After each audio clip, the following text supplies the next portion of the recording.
YouTube से कमाई हराम है।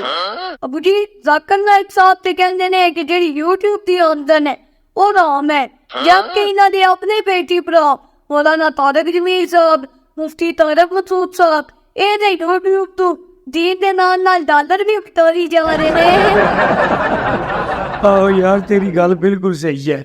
ਇਹ ਜਿਤਨੇ ਉਲਮਾਏ ਕਰਾਮ ਨੇ ਨਾ ਜਿਹੜੇ ਜ਼ਾਕਿਰ ਨਾਇਕ ਸਾਹਿਬ ਨੂੰ ਕਹਿੰਦੇ ਨੇ ਜੀ ਇਹ ਦੀਨ ਦੇ ਮੁਜੱਦਿਦ ਨੇ, ਦੀਨ ਦੇ ਬੜੇ ਵੱਡੇ ਦਾਈ ਨੇ, ਉਹਨਾਂ ਨੂੰ ਇਸ ਚੀਜ਼ 'ਤੇ ਸੋਚਣਾ ਚਾਹੀਦਾ ਹੈ ਕਿ ਭਾਈ ਯੂਟਿਊਬ ਦੀ ਆਮਦਨ ਆਰਾਮ ਹੈ।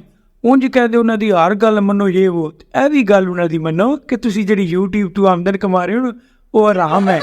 ਯਾਰ ਇਹਨਾਂ ਦੇ ਮੰਨਣ ਵਾਲੇ ਜਿਤਨੇ ਉਲਮਾਏ ਕਰਾਮ ਨੇ ਨਾ, ਸਪੈਸ਼ਲੀ ਜਿਹੜੇ ਉਲਮਾਏ ਕਰਾਮ ਯੂਟਿਊਬ ਚੈਨਲ ਚਲਾ ਰਹੇ ਨੇ, ਉਹਨਾਂ ਨੂੰ ਚਾਹੀਦਾ ਕਿ ਇਸ ਮਸਲੇ ਦਾ ਕੋਈ ਮੁਦੱਲਲ ਜਿਹਾ ਜਵਾਬ ਨਾ ਜ਼ਾਕਿਰ ਨਾਇਕ ਸਾਹਿਬ ਨੂੰ ਉਹ ਪੇਸ਼ ਕਰਨ। अबू जी उन्होंने जाकिर नाइक साहब वास्ते एक करेक्ट जवाब तैयार कीते है। उन्होंने कहना है कि जेड़ी तुसी पेंट शर्ट च नमाज पढ़ते हो ना, ये कोनी होती, ये नहीं नाम है।